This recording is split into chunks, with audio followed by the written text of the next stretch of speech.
I wanted to be a princess, and the idea that I could still be sad as a princess blew my mind, and So no, the idea that you could both be sad and a princess, that was like the holy grail. yeah. First I got your voicemail, then I got you. We can meet in person or maybe on Zoom. So tell me what's your genre, tell me what do you do. I'd like to know the things that specifically make you.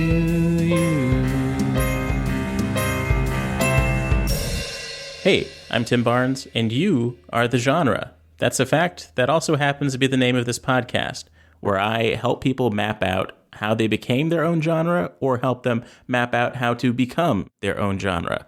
Sorry, I feel like I turned into Oprah there. But to do all this, I asked my guests about the first genres that inspired them, the first crafts that they pursued, and what their relationship is to that craft now. Eliza Cossio is a writer, comedian, filmmaker, and actor, and we first met while staffed on the HBO series Wyatt's and Act's Problem Areas. She was a writer who had just left The Daily Show, and I was a web producer who had just left the world of podcast production. But look at me now. Full circle, baby. But in all seriousness, I started this show as a means of easing some of that friction between crafts. Because as I've gone on to write for TV shows, an uneasy feeling has started to set in when it comes to balancing my stand-up and my solo writing and my skills as a video and audio editor. Do I really need to pursue only one of those things? And should I feel guilty if I can't fire on all cylinders in each of those spheres? I think it really came to a head for me during the pandemic when I was writing for The Tonight Show starring Jimmy Fallon. Since it was during the pandemic, I've never met Jimmy in person, so no, I don't know what his breath smells like, but okay, this rant will continue at the end of the credits. Let's focus on Eliza, shall we? She's a Mexican-American writer, actress, and comedian from California who currently writes for Taika Waititi's pirate comedy Our Flag Means Death and This Fool. She co-wrote and acted in the award-winning short film La Bruja, and her latest short film, We Should Get Dinner, premiered at South by Southwest in 2022. Fun fact, I had a small part in that movie, and Eliza's partly why this show even exists. We talked about that to kick off the interview. Eliza, welcome to already number one on Billboard somehow, the You Are the Genre podcast. You are the first guest. Very happy to have you here. Tim, thank you, and welcome to you. Welcome to your first episode. I have something on my newsletter where people choose whatever text-based communication, and we talk to each other for 3 days. You chose text messaging, and I look back, and we talked in, I think, June, and a part of our conversation is what sparked this whole idea for the podcast, where at some point I tried to condense what I had been going through this year in terms of my engagement with different forms of media and the entertainment industry by saying it all kind of sums up into this mush of I am the genre. And if it wasn't for your response to that, I never would have really thought about it. But you were really, I feel like I could hear you all the way on the other coast writing it down on a Post-it. Where were you at the time we were talking then? And what was it that like stuck out to you about that phrase or the question of being the genre? I think that the idea of, I've just always been trying to fit in like truly every way. And coming into my mid-30s, I've been feeling more comfortable with being myself, I guess. And the idea of you being your own thing and not fitting into certain boxes is always like an attractive idea to me. And I think on a process level with writing, I just always struggle with tone and how to find the right thing and feeling pulls between different, versions of myself or different genres that I like or different things that I like and not always being able to find the middle. And so I think the idea of just doing what you want is really, it's taking me so long to learn to do that, Yeah, it's oddly freeing. And this is like the best time to do it, it feels like, because the industry itself doesn't even know what it is. It's like, am I a TV channel? Am I Yeah. Am I selling toys to children? Yeah. Yeah. Yeah. It is like, I guess, sorry to get into postmodernism so early, but like, isn't that what postmodernism is? Like, everything gets so up that like nothing has definitions really anymore, and everything's just kind of all mixed around. And I guess as like artists or creators or however, we think of ourselves, like it kind of makes sense that we would follow that like social, I don't know, temperature. So let's talk about the first genre that inspired you. For me, it was science fiction. I realized like science fiction was the first like big, amorphous genre that caught my attention. And I didn't realize it till I read the novelization of Flubber, of Robin Williams' Flubber. And I was like, I wanted to be a mad scientist. I wanted to invent Flubber. And all of that kind of spiraled into like wanting to create, like write, and, because I realized I wasn't good enough at math to be a scientist. But what really caught my attention within the genre of science fiction was like the people who created these crazy science fiction ideas. Oh, that's so cool. I was thinking about this question because my like instinct is also science fiction and kind of magical realism, or things that kind of deal with reality and fantasy. And a lot of that comes from just stories that like my grandfather used to tell me. He had a lot of tall tales and would talk about his life. It was a lot like the movie Big Fish, where Albert Finney like talks about his life with these insane like witches and floods and things like that you're like, are you sure this happened? And it up until I spent a lot of time at my grandparents' house, and up till like when I was spending time there, he would talk about like the spirits that lived in the backyard and the poltergeist that they had to exorcise from the house and stuff. And he would tell these stories in this way that like, I don't remember, exactly how he would tell them, but I remember the impact of them and how much they were so fascinating to me. And I think also being raised Catholic, I always, for some reason, just had like a fundamental like inability to understand God, and it seemed to me kind of magical. And I was always trying to I was thinking of God and like the Bible as like these magical stories, and I was kind of intrigued by them as that. And so I don't know, there's something about like a very early exposure to bending reality that was really interesting to me. That and sad princesses. I was so like, I think sad princess is a genre that Yeah. I never thought, I always think, princesses, but I never put the word sad in front of it. And there is, all princess stories start off with intense sorrow. Yeah. And I think that, it is so commonplace now, like every Disney princess is a sad princess. But the idea of it at the time was so novel to me, because I wanted to be a princess, and the idea that I could still be sad as a princess blew my mind, and So no, the idea that you could both be sad and a princess is that was like the holy grail. Yeah. Like, I didn't know that was possible. Yeah, it was like bending reality to my like 6-year-old brain of how could you be a princess and be sad? And so I love these princess stories, and like my favorite movie to this day is Roman Holiday, which I saw when I was 10 years old. And wait, who was showing you Roman Holiday at 10 years old? I know, my mother, because I was doing a biography on Audrey Hepburn in class, and she was like, "Oh, you got to watch Roman Holiday." And she didn't show me Breakfast at Tiffany's because it's about a prostitute. But I like watched it, and it was one of those things that, and I'd be curious what these things are for you, like where you just watch it and you just know, I'm going to love this for the rest of my life. This has everything I love in it. A sad princess, like,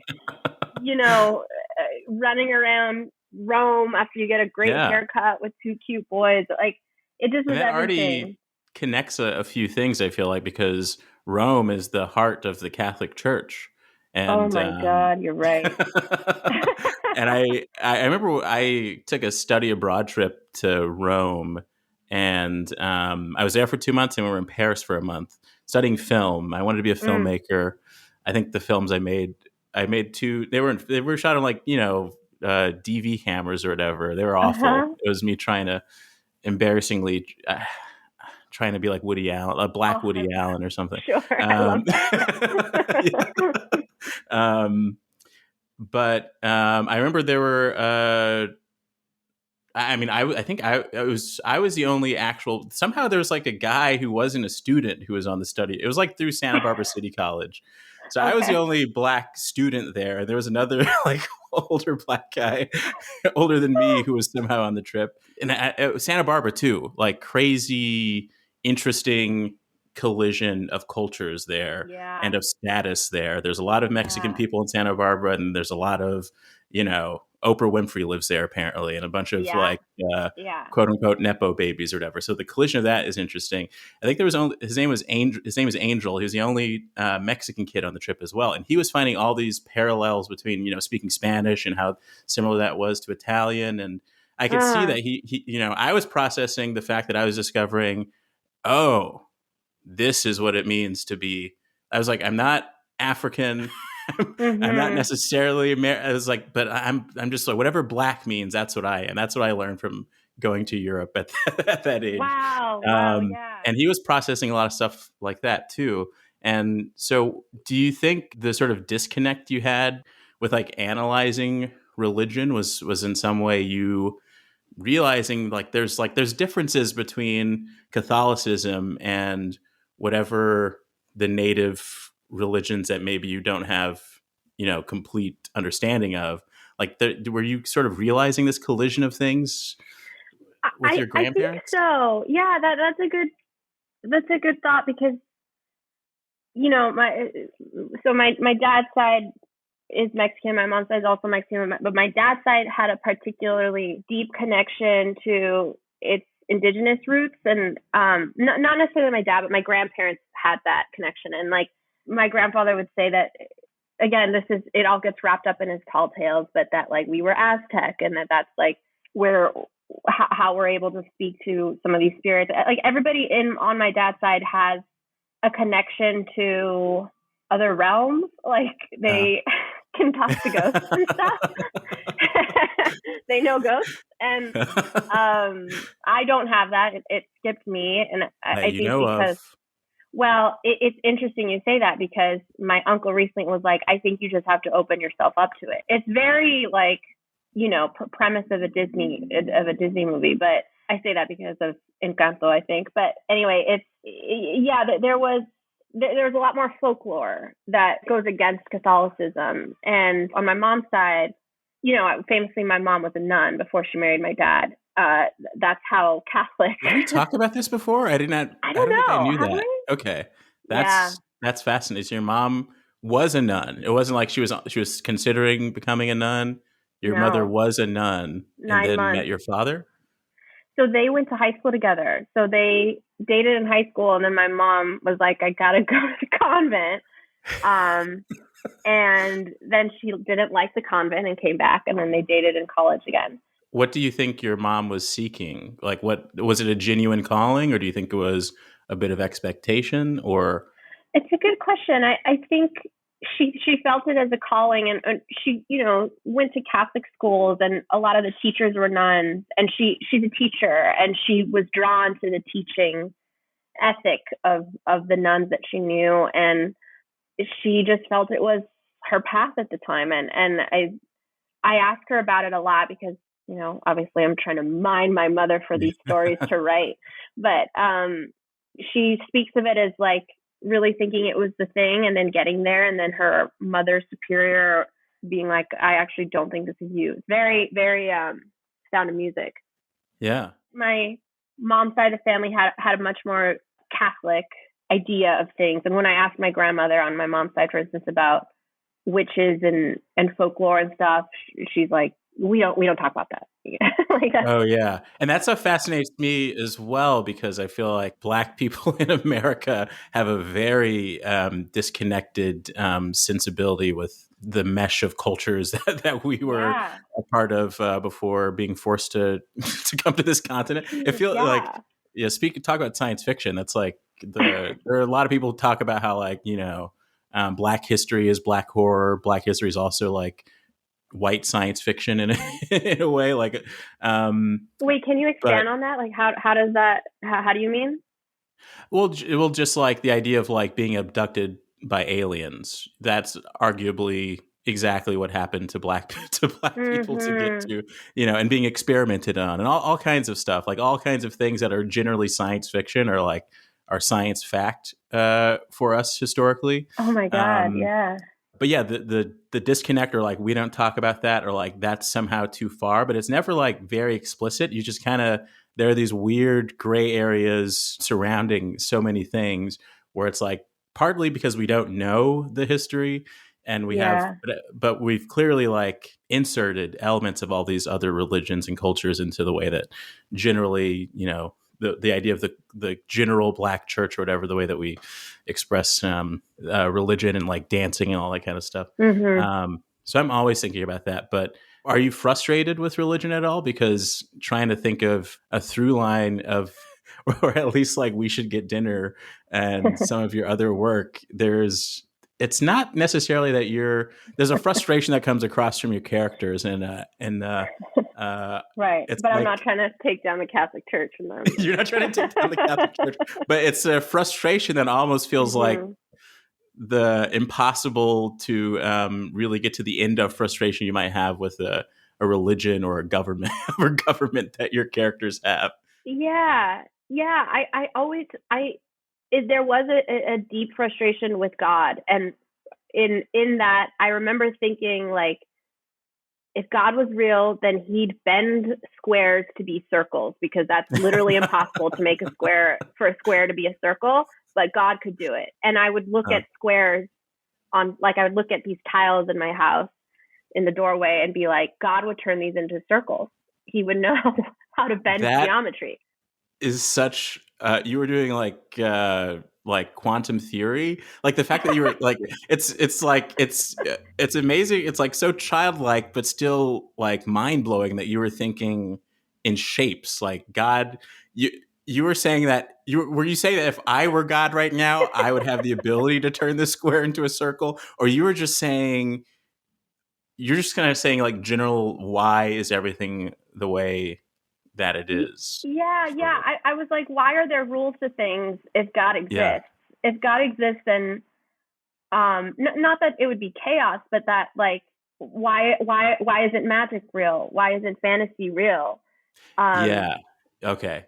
And I think that ties to my draw to science fiction, and I feel silly saying that I like science fiction because it feels a little removed for me, but it also was so like deeply shaping. And I feel like we've talked about the Twilight Zone, and when my dad would show me the Twilight Zone as a kid, I was like, this is the best show I've ever seen. This is like so cool and so weird. And we'd watch Star Trek so much and Star Wars, and I wasn't necessarily drawn into it in that way, but it was just very shaping. Except for Twilight Zone. Twilight Zone was very like one of those things that I watched and I knew I would love forever. It's making me think of something in my own life that I haven't really articulated before, but at least for like my family, it feels like there's a lot of magical thinking when it comes to faith, but then also a lot of focus on the reality of things at the same time. I wonder if you had something like that in your life as well, where there's a lot of like keeping it real, but then also a glimmer of hope tied to Jesus, like where anything is possible. Yeah. I don't think we've talked about this, but I'm a Mets fan, New York City Metropolitans. And I don't know why, because it's not necessarily like being a baseball fan is not in my personality. It's just not something that lines up with who I am, to be somebody who loves going to a baseball game. But I'm drawn to the Mets. And, part of it was living in New York and having like Jon Stewart was such a big fan of the Mets. And I just kind of inherited that when I was working with him. But I read that being a Mets fan means understanding and accepting complete devastation and depression, and knowing it's coming and bracing for it, being prepared for it, but also paradoxically having an absolutely insane nugget of magical thinking in you that says, oh, maybe they'll win this year. Yeah. And that's mind blowing. It's like, so every time you go to a Mets game, it's almost like you're going to church. You got a full sermon. Yeah, that's so funny. Yeah. And I take that approach to so much of how I've approached my career. I've been accepting failure at every corner, but somehow still having delusions of miracles, I guess. but it's interesting because I had this problem with faith being that way, but I seem to be taking the model into other parts of my life. Which feels very sad princessy. It's all coming together. Oh my God. The last thing about God, I mean, my big thing when I was a kid, like with the shape thing that you had, it was I remember asking my dad, sitting down and be like, in the car, being like, so God created us, right? And he's like, yeah. But then just like the fact that just God exists, like no one created him. He just existed to create stuff. That's like the biggest question of them all. You like chicken it's still and egged God. yeah. It's just that is I mean, that's why you have to worship someone so powerful to just exist. But it just like I'm still struggle with like everything has to have a reason that it was developed by accident or by purpose or whatever. But for something to simply exist, which scientists believe, that's just the world. Things just exist. That is somehow still the most mind-blowing, hard to wrap my head around thing. Yeah. So are you like very logical? Do you approach like things with reason and logic? There's a lot of magical thinking that I have that I think is similar to you. But I'm very logic based but I still have, I think my parents ingrained in me like a general sense of faith that things will work out.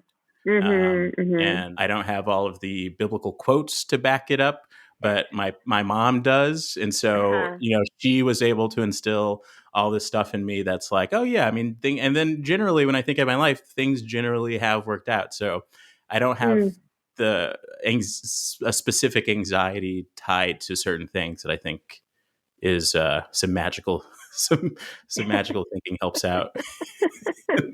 Yeah, that's so interesting. So what was your first official craft that you pursued? Was it comedy?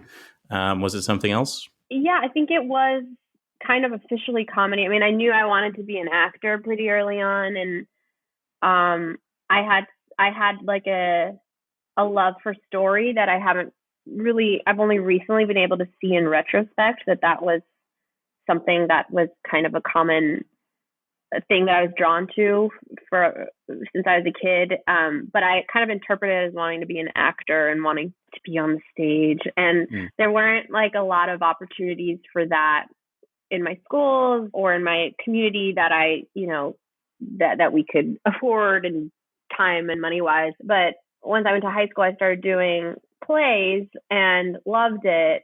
And then we also had comedy sports, short form improv team that LA has like a high school league of, and LA County, and I think all Southern California has it. But anyway, I loved the team so much, and I was like their number one fan, and I was going to all the shows. And then one day they were like, "You should come, come to practice and see if you like it." And then, of course, I loved it, and that's around the time comedy had kind of been established for me as something that felt very intrinsically soothing in some way. And it feels so heady to say it that way, but the way you and I talked about Conan O'Brien making sense to us at a young age in a way that like things before didn't make sense to us.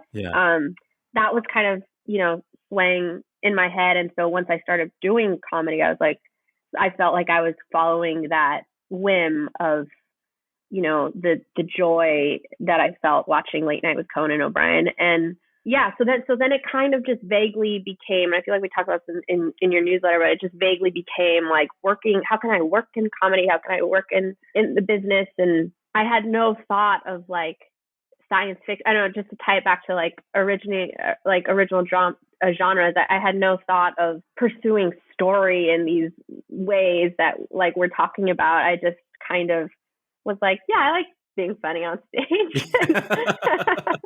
But so it seems like I think when I started, it was more focused on stand up. But you like being a part of like sketch groups, and you enjoyed the feeling of being a part of an ensemble.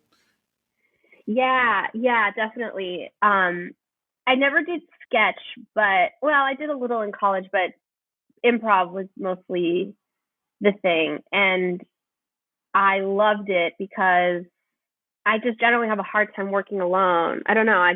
I like having other people around, and it's surprising and you get more fun things. And I wish like improv could be a job, like that would be my pursuit.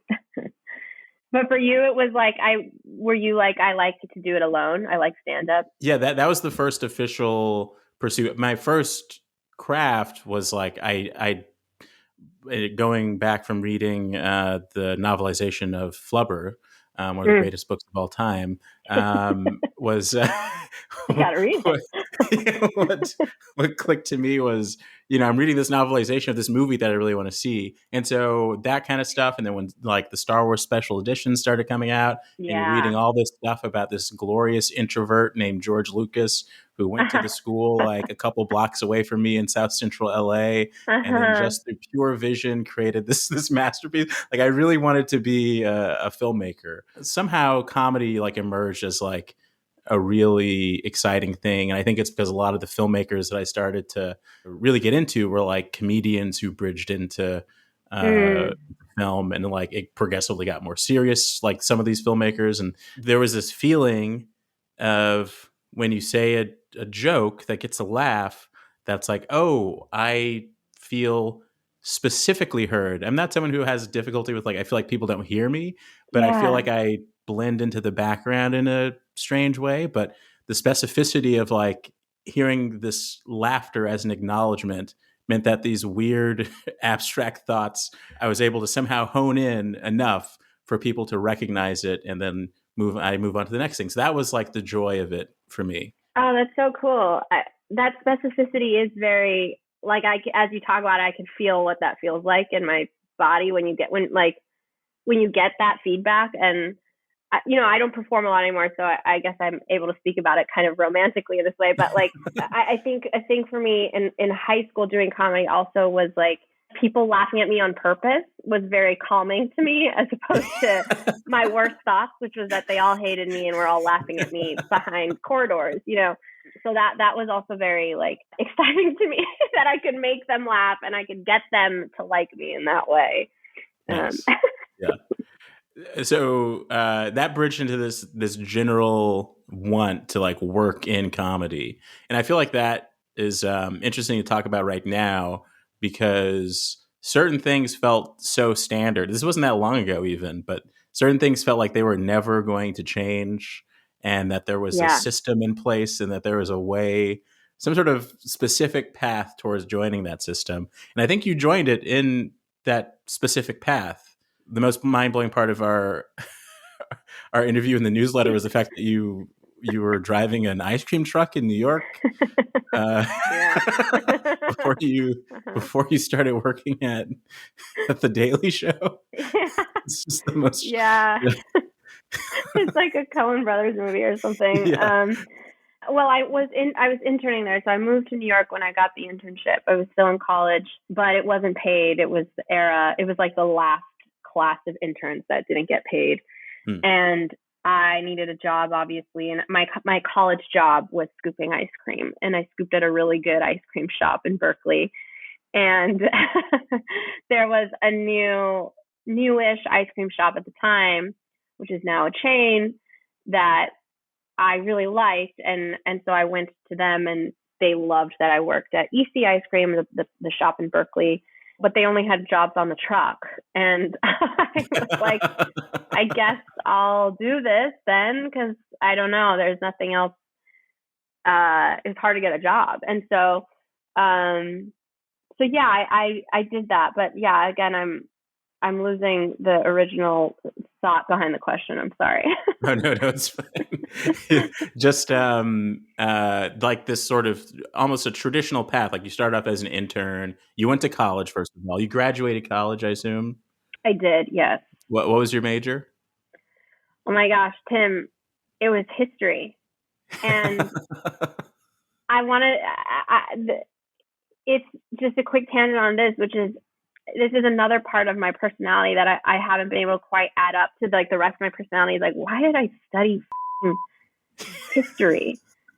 And I'm not a smart academic person, but I try really hard to be, and I want to be perceived that way. And I think a lot of my being a kid in school was like yearning for that. And I think history sounded so prestigious or something. But I had a hard time finding like what to write my thesis on, because I didn't really like history that much. And I ended up landing on like California water, the history of water in California. And I got really into it, and I got really into California history. And I was just up in Berkeley with my friend. We went there together, and I was talking to her about this. I was like, why did I wrote a thesis on water, like the aqueduct in California. Like, what is that with me? And she's like, well, what do you like about it? And I was like, I like the myth behind, like, the California history is essentially this big myth that it's this wonderful place, and there's a lot of water. We should all get here. Like, Europeans literally wrote to their kings and queens that it's the Garden of Eden. They were like, from the Bible, this is the Garden of Eden. Oh, wow. Yeah. Because they wanted more money for exploration.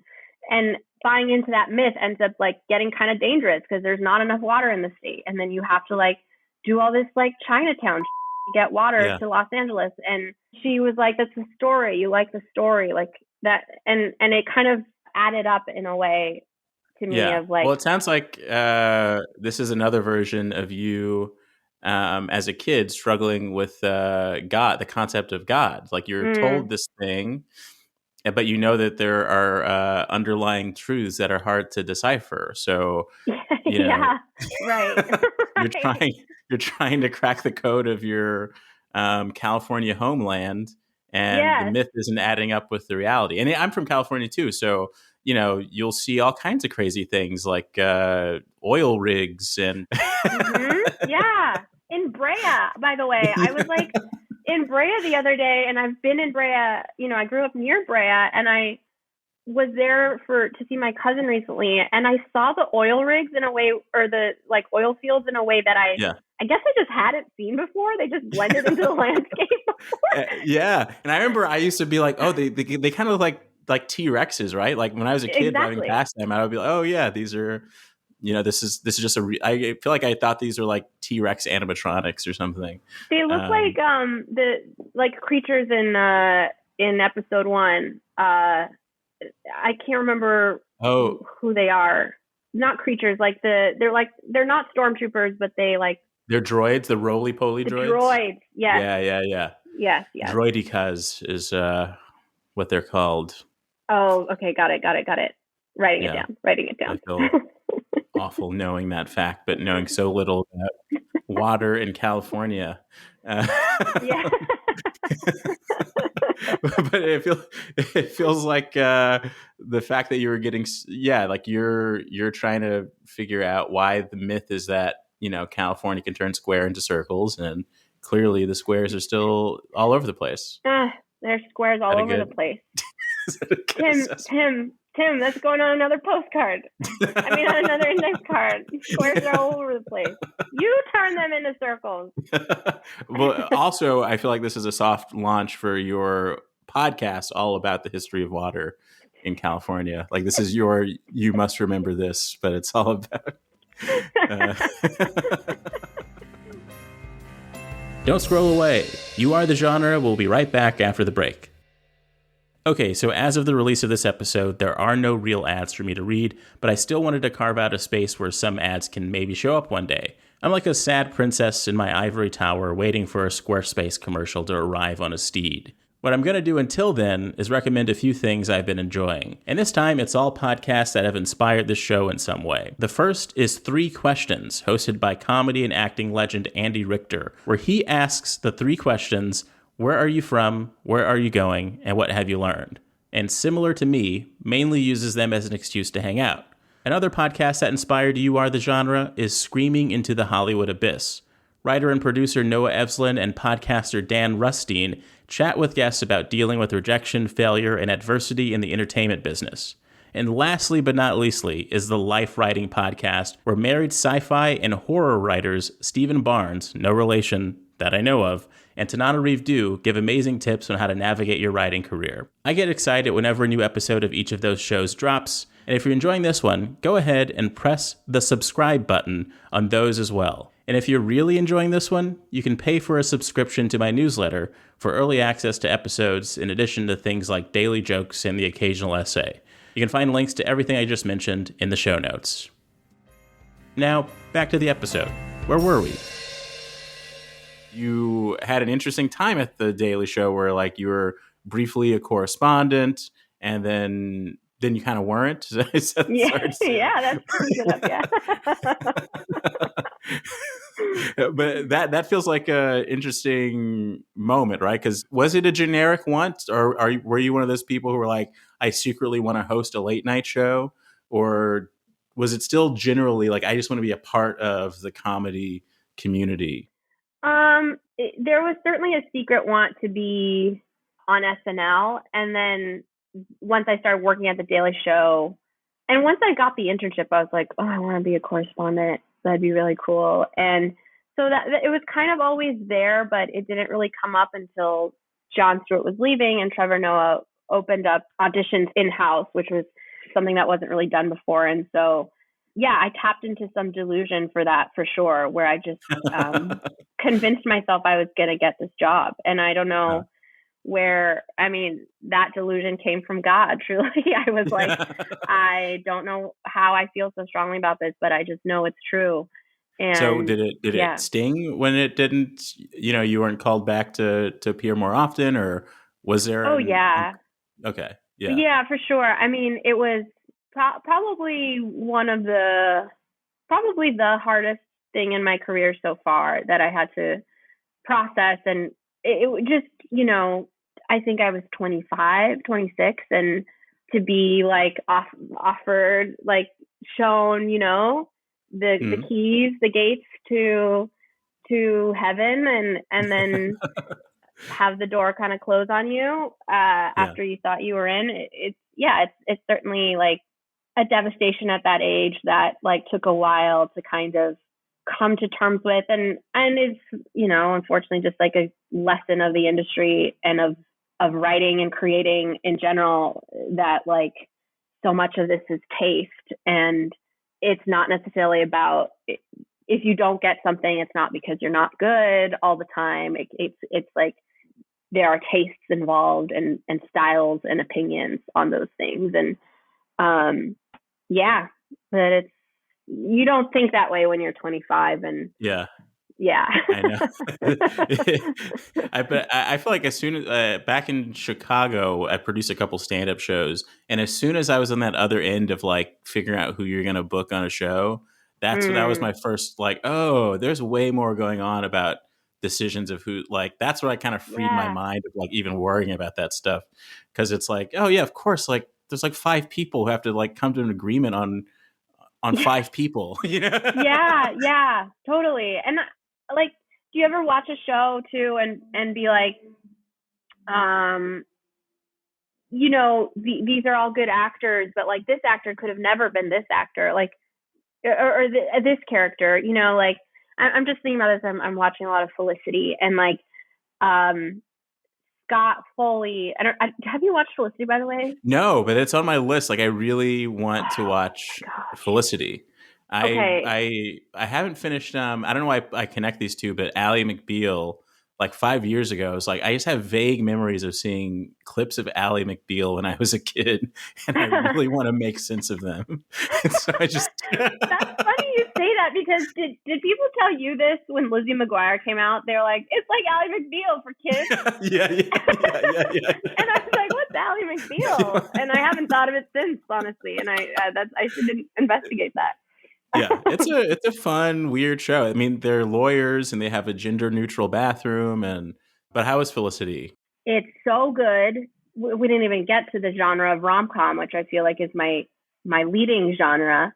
The premise of it is her high school crush. It's graduation. She's set to go to Stanford and become a doctor. And she approaches her high school crush and she asks him to write in her yearbook. And he writes this amazing entry that's like, I've always wondered about you. I wish I talked to you and I never did. And now I'm just always going to wonder, essentially. And so she uproots her entire plan to follow him to NYU, but it's called New York University. And so she moves to New York to follow her crush. And that's the premise. And of course, it becomes that it's not just about the crush, it's about making your own decisions. But it's centered on a love triangle. And the initial reason I had brought this up was Scott Foley, who plays one of the people in the love triangle, like had auditioned for Scott Speedman's role, who is this other, the other person in the love triangle. And they're just so different. But I had heard a story that he he really wanted the role of Ben.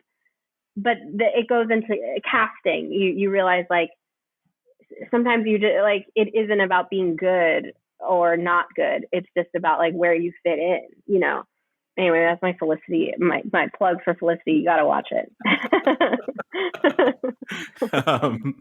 So you mentioned the fact that you aren't performing as much now. So I feel like that's a perfect bridge into the question of like, what's your relationship with, I suppose, like comedy performance now? Oh, it's so complicated, Tim.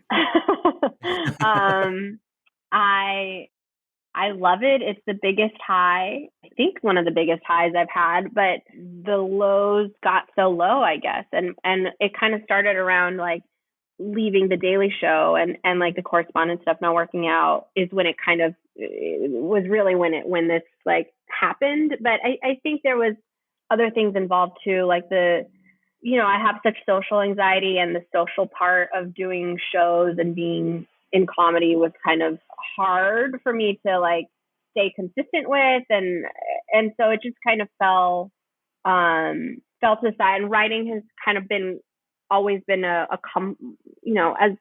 not that it's always fun and easy and soothing, but like it's been comforting to hide behind the page a little bit and feel a little bit more like in my head in a way that, or like processing what's in my head is a little bit more, I don't know what is suited for me right now. But I love, I would love to be an actor, but it's just kind of fraught right now. You're a great actor, and you're in your films, you're acting in them, and so that feels like your path towards doing that. Yeah. But I'm in the same boat about performance. I think since the pandemic, and also like being in the pandemic and like literally, it's dangerous to perform. Yeah. And then being super busy writing for the Tonight Show at the time. And then the anxiety, I really identify with that. Like so much of being a part of the comedy scene is like being social and making sure that people see your face a lot and know that you're like, especially with stand-up, like you just want everyone to know how funny you are in an almost like dictator sort of way. Like you are trying to yeah. And I don't connect with that feeling as much, but I feel like it's also connected to like how many shifts have happened overall in media. So like even you talking about Jon Stewart passing the torch to Trevor Noah from afar, that was a lot for me to like recover from, just like, because I was such a huge fan of Jon Stewart's reign as the Daily Show. Like he was the Daily Show to me. Yeah. And so when Trevor Noah took over, it felt like the beginning of so many seismic shifts just in terms of goals. Like I feel like I had a vague goal that wasn't specific. It was like, oh yeah, I'd love to be a correspondent on the Daily Show, which to me was tethered to Jon Stewart. Then Colbert takes over from Letterman. So like all these different things. I'm trying to like attach myself to like now the actual like the soul of these things that were like the goalposts has shifted, and I have to like figure out how to shift with it so that my goals stay intact. But then as things kept going, like certain things like stand-up specials don't mean what they used to be. TV doesn't even feel like TV, like whatever the magic doesn't feel like the same magical thing that we were watching reruns of The Twilight Zone with our dads on, you know what I mean? Like, so like the thing of it all is not the same. And so I feel like that's connected as well to why I'm not as into stand-up, because it's it's in a way it's freeing because it feels like the reason to do it should be the reason you're doing it the whole time, just like the pure joy of laughter and that recognition that we were talking about. But the material parts of it have shifted so far where it's like I don't like there's no ladder to climb anymore. It's just oh my gosh, just a big net.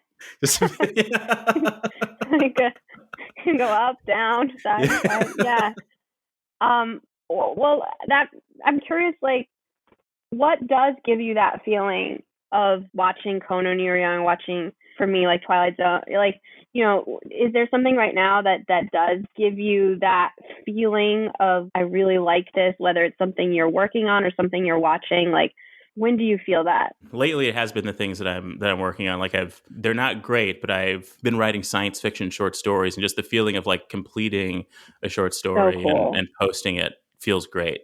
Without and that way that I was talking about, the way stand up should feel now, where it's like you're just doing it for the pure joy of it.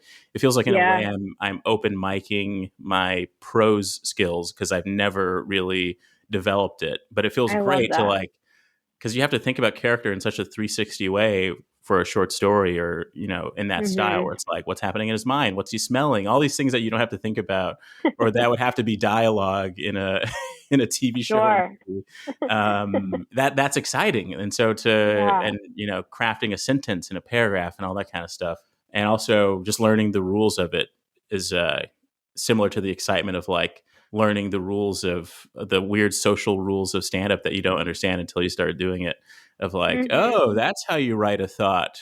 It's just italics without quotes. Okay. Yeah.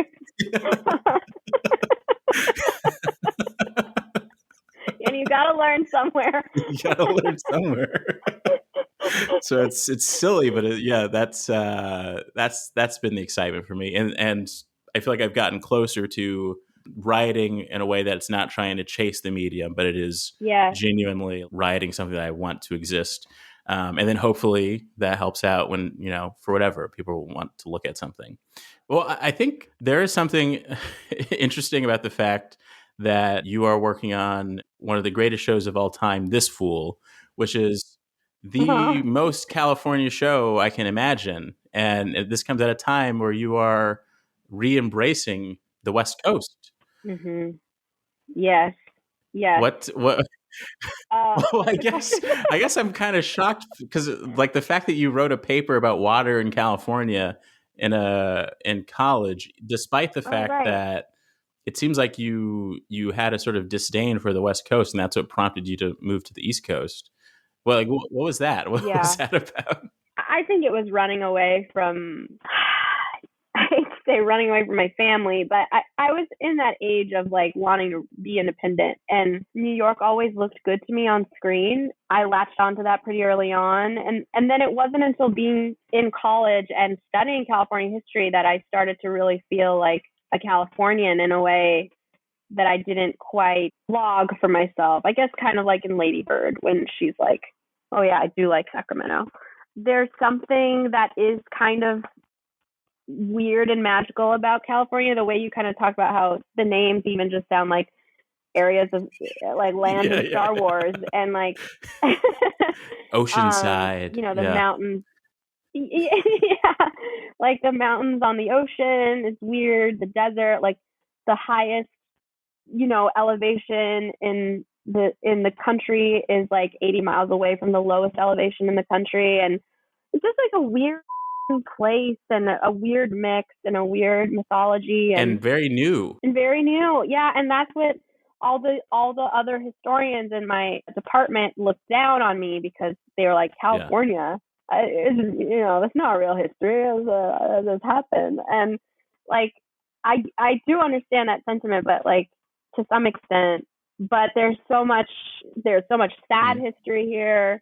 There's so much history we don't know because it was erased, and there's like an insane greed and I don't know, projection of wants from a society on this place. And meanwhile, it's also this refuge and also this like barometer for like change in the country. I don't know. I guess I'm kind of just waxing poetic, but like one of the things that I love about this school so much is it is just kind of a weird show in the way that California is kind of weird and LA is kind of weird when you know it the way I think we know it growing up around here, as opposed to like knowing it as an industry town. What I love the most is how it highlights like class friction, race friction in a very like earnest way. Like this is just a scenario, and sometimes people ease in and out of those different factions. Like that is the most California thing of it all. Like it's not like Gangs of New York. It's like right. It's a little different from Gangs of New York. Yeah. Like, all right, Tim, your analogies are getting a little too far. Oh no, I definitely was like, no, you're right. But I also was thinking, oh God, I haven't seen that movie, but I know what I mean. I know far less about California than you do, I think, as your college graduate who wrote a paper about water. But the fact that I had a similar kind of circling back, like, wait, what is this place? And why, how did I, as a Black person, get here? Why do we as Californians care about an Independence Day that happened far away? Like all the way on the other coast. Like it feels like an act of like America wouldn't exist on this big of amount of land if it wasn't for like the constant evolution of media, would be it newspapers and radio and all that kind of stuff. Because we're tethered by all of that stuff. There's no way that we would be shooting fireworks in California for something that happened just like that far away. Like it's insane. Yeah.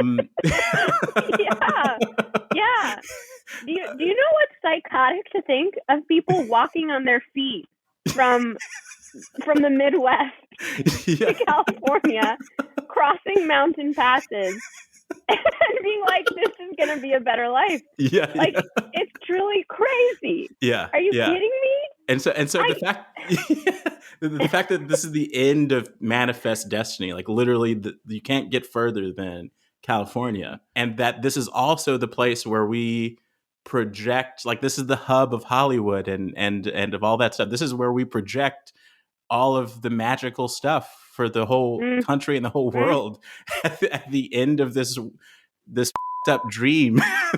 Yes. Oh my gosh, Tim, do you think that takes us to outer space as like Maybe. The final frontier?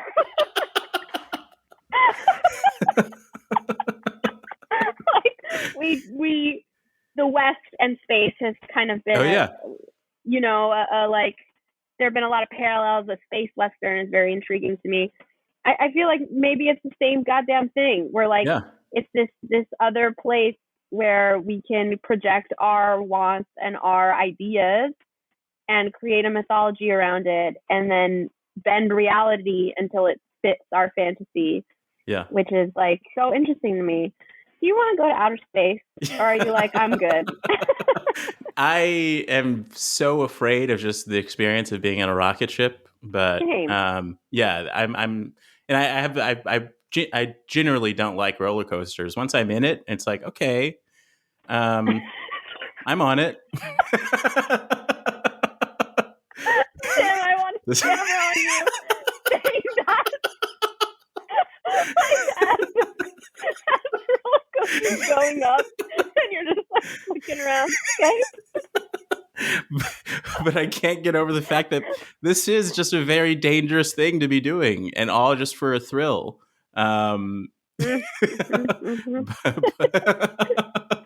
Like as fun as it is, it's like, I don't know. I guess,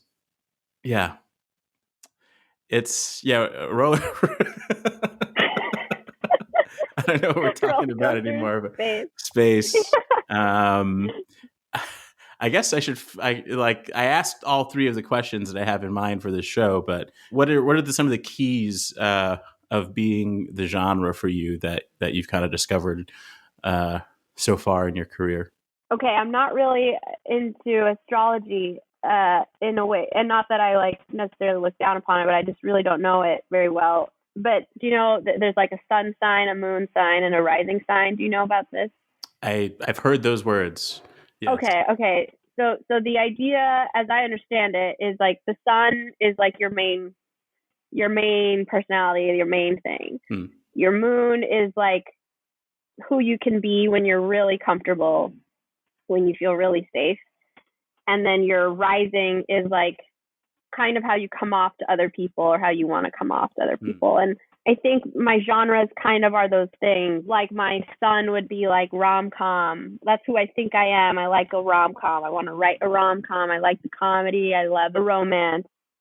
I think my moon is this sci-fi and magical realism and fantasy that kind of comes from a really formative time in my life. And then I think like my rising would be like, I don't know, all the smart indie films I want people to think I like that I do kind of like, but I don't really get all the time. But I want to, again, it's like that thing, like I want to be perceived as like smart or intellectual, and not that I think whatever. I know I have intellectualism or whatever, but like it's sometimes it's stuff that just goes over my head, and but I do get drawn to it because I want to like it, I guess. You want like a confident intellectualism. So it sounds to me like the sun, rom-com, is the princess. The moon, science fiction is God, religion, magic, and the moon is you as a kid not wanting to understand why the circle isn't a square, is like you wanting the answer. Yeah. But it's interesting. I feel like I could keep talking about this forever, because even just in like thinking about tone, I don't know where comedy and drama like sits in all of that in terms of like, so those are like genres of things I like, but I want all of them to have whatever my genre is, of a mix of the comedy and the drama that I like, that I can balance with the surrealism or with the romance or whatever. I guess maybe it's all, I don't know, it's all just a big pot. And you want to like add in whatever you want to add in, and then that's enough because you are enough. And I don't know, it's hard to remember that all the time, but I'd like to remember it more. But it also feels like that's kind of the new thing that our generation seems to be forging is like, Atlanta and all these like different shows, even like This Fool to some extent is like that switches from genres very intensely. I feel like is cultivating that. And then it just makes me think of how people talk about how there aren't movie stars anymore. There's just like IP that is possessed by that possesses a movie star. It seems like IP that possesses an actor. The actor isn't a star, but because the spirit of Captain America possesses this actor, they. I do want to quickly say that I think Tom Cruise did a lot of good for us with Top Gun Maverick. That's true. I think he, like, I'm only talking about this because I just recently saw it for the first time and it was in the theaters, and I was like, damn, thank you, Tom Cruise. You gave us something so, like, talk about things that, like, remind you of feelings that are reasons you got into this or reasons that you're drawn to and all this. Like, going to see Maverick, seeing it on the big screen, I don't know. My dad worked on airplanes, so I'm drawn to it in that way. But like, I don't like the military. I mean, I don't like military, but like, I'm not like drawn to like military films or whatever. Okay, I don't know why I started talking about Top Gun Maverick, Tom Cruise. Just IP possessing actors, which is my favorite new phrasing. IP possessing actors. But yeah, I think. I see where you were going there, I think. Well, this has been a great conversation. Tim, thank you. Thanks again to Eliza Cossio for joining me on this first episode. You can learn more about everything she's up to at elizacossio.com. This episode was edited and produced by, well, me. Freddie Nunez created the theme song and Adam Smith produced it. Hire both of those guys to do something, will ya? Comedian and former TV critic Ashley Ray joins me next week. This is Tim Barnes signing off with your weekly reminder that you are the genre. Stay tuned after the song for the end of my rant. First I got your voicemail, then I got you. We can meet in person or maybe on Zoom. So tell me what your genre, tell me what do you do? I'd like to know the things that specifically make you.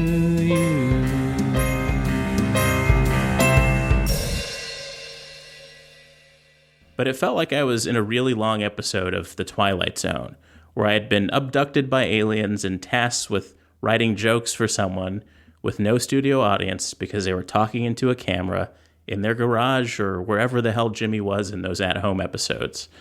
This twisted, sick experiment made me question everything about comedy. Where does the joy really come from when you produce a game for two celebrities to play and there isn't a crowd to laugh or cheer them on? Where is the value in it for me watching it all happen live on a Zoom? Two adult celebrities playing a game for no one that they know will be transmitted to the world hours later. As Jimmy and the crew slowly got further into the studio life, there was still a good chunk of time where us writers were working from home. And for the record, I've never stepped foot in 30 Rock for that job, since I left the show to write for a Nickelodeon sitcom after 1.5 years of this bizarre social experiment. But that only made the disconnect stranger. I remember I was producing a segment called Hashtags that relies on Jimmy reading funny tweets that people had written from a stack of blue cards on his desk. I've never seen those blue cards in person, but every week, a frantic panic energy was centered on them despite me being in my apartment miles away from 30 Rock. "Hey, Tim, are the blue cards ready to be printed?" Someone would frantically type into an email or Slack message. And I try to imagine that printer and the person whose job it was to rush that stack of cards onto Jimmy's desk. I do my best to play along with this idea that these distant blue cards are real and that they really mean something to me. But slowly, I realized that I felt the same way about comedy itself. What was my relationship to this pursuit that once felt so tangible in a world that's clearly falling apart? And will people notice if I just play along? I think what was really happening here is that I had distanced myself from the nucleus of creativity that fueled me for so long, and I needed to take a break to reintroduce myself to the genres that influenced me in my youth, embrace the crafts I pursued along the way, and figure out what my relationship to all those things are now. I think I've done that, but tell me, what are the blue cards in your life?